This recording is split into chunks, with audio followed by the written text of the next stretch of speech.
Bancada Governo apoia o Secretário de Estado Assunto Toponímia Organização Urbana e Serviço Halo Evicção, também salva cidadão Cira Rucifat em risco.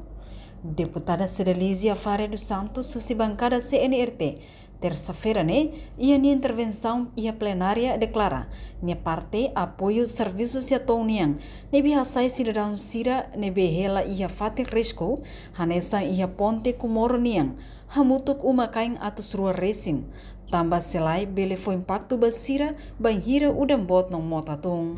Negociatório de serviço, no governo constitucional de serviço, atau bele hadia di kesitania itania sirali. Tambah aparei kata federal itania siato hasai itania maluk sira nebe mabila fominto luis sira hela na ambil sah kete si hamotai.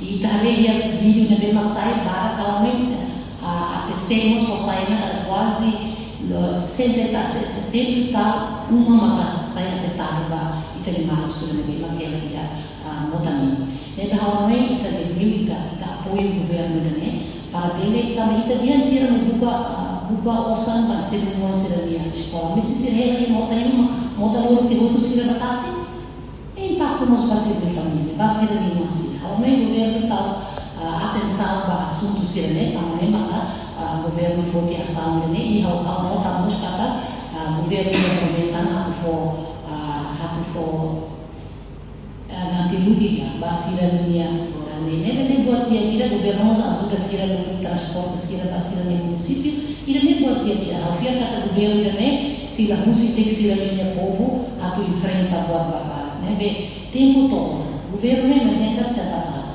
kalau dihambat lahalo dihambat dia também apoio serviço governonya di Musisiato bele continua serviço também para harian baitania nação muito obrigado. Portanto, antes governo foi uma notificação para a comunidade sirane, a quedas e a fulan setembro tina ringu rua ronolo recintolo. Além de uma sirene be governo halo evicção. Antes tau ona numeração katak, fating sehetang evicção no tem que hamamok. Reportagem Milda Fatima, televisão Timor Post. Janela informação ba emohoto. Atua tem informação atual dia kliu.